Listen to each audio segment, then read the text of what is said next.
we wake, hear the birds and see the sun. Ah, Imi Wadar. On est début juin et ça fait presque 90 jours que nous sommes confinés. C'est comme une retraite spirituelle, tout est sans surprise, calme, simple. On a beaucoup de temps pour nous et on commence à entrevoir le lâcher-prise.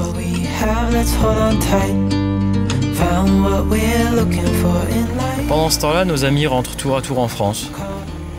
Nous pensons toujours que nous devons attendre et pas forcer le destin.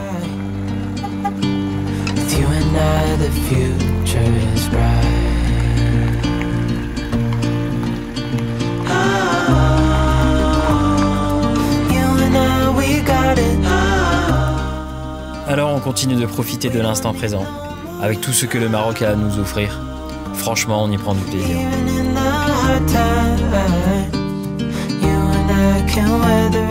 Finalement, tout était presque parfait, jusqu'à ce coup de fil.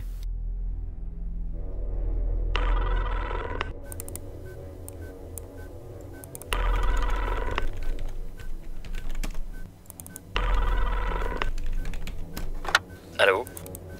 Nous savons qui vous êtes. Nous savons ce que vous voulez. Qui êtes-vous ? Il y a un bateau. Dans 2 jours. Vous voulez le prendre ? Quoi ? On a besoin d'une réponse rapide. Alors, vous êtes prêt à rentrer ? Où ça ? Dans la matrice ? Mais non, en Europe. J'ai besoin de réfléchir.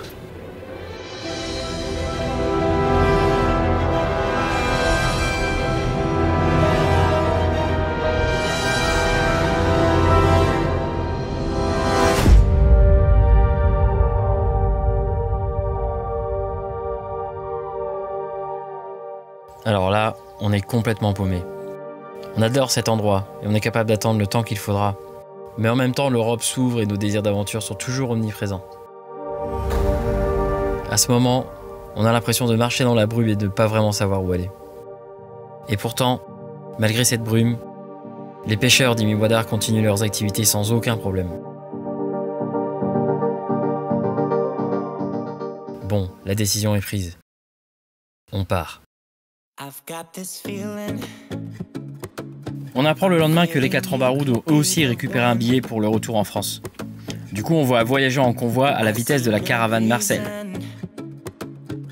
On a décidé de marquer un premier arrêt à peu près 500 km d'Agadir. Faut savoir qu'on a en gros 1000 km à faire pour aller jusque Tanger. Donc on a décidé de couper la poire en 2. On a eu le droit à beaucoup de pluie sur la route. Mais heureusement, le beau temps nous a rattrapés quand on est arrivé sur notre bivouac. Bon, le bivouac, c'était simplement une aire d'autoroute, mais on était vraiment bien. On avait couplé le camping-car et la caravane, et on avait déployé le store entre les deux. Même si on était juste sur une aire d'autoroute, eh bien, nous et les 4 Ambaroud, on a passé un super moment ensemble. Le Maroc ne finira jamais de me surprendre. On a vu un camion de pommes de terre arriver, on a voulu lui en acheter, et en fait, il nous les a simplement offertes. Et le lendemain, c'était déjà le grand jour. On s'est retrouvés à faire la queue toute la journée sur le port de Tanger. On a perdu les 4 Ambaroud au niveau d'un péage, mais heureusement, ils nous ont retrouvés. On est arrivé à peu près à 9h du matin au port et on a embarqué sur le bateau vers 16h. On est à bord du bateau depuis 16h, là il est 23h et on n'est toujours pas parti. Les derniers véhicules sont en train de monter, en marche arrière, parfois ils sortent le mètre pour voir si le véhicule va pouvoir rentrer. Normalement on va arriver demain matin sur le port de Malaga. Là je vois que tout le monde est fatigué, même moi, donc on va aller faire un petit somme pour être en forme demain parce qu'il y a encore beaucoup de routes à faire. Après une nuit entière de navigation, nous voilà en Europe. Et là c'est reparti pour 1300 km pour aller jusqu'à Montpellier, dans le sud de la France. On redécouvre les paysages du sud de l'Europe. C'est vrai que ça n'a rien à voir avec le sud du Maroc. On a voulu passer la nuit sur un spot en Espagne qu'on connaissait bien, et comme on n'était pas les bienvenus, et ben finalement on a encore fini sur une aire d'autoroute. Et comme c'est pas trop notre truc, on a décidé de partir à 4h du matin, ce qui nous ferait arriver en France au lever du jour. Et c'est ici que le Dôme finit sa course de plus de 2300 km en moins de 4 jours. Et voilà, c'est donc comme ça qu'on est revenu du Maroc. Pourquoi est-ce qu'on est rentré ? Eh bien c'est surtout parce que les frontières de l'Europe se sont réouvertes et c'est vrai qu'on voulait continuer à pouvoir voyager et aussi on avait des modifications à faire sur le Dôme. Donc vous verrez tout ça sur les prochaines vidéos. En tout cas, il y a bien une chose qui est claire, c'est que le Maroc, on a adoré. On n'a qu'une seule envie, c'est d'y retourner.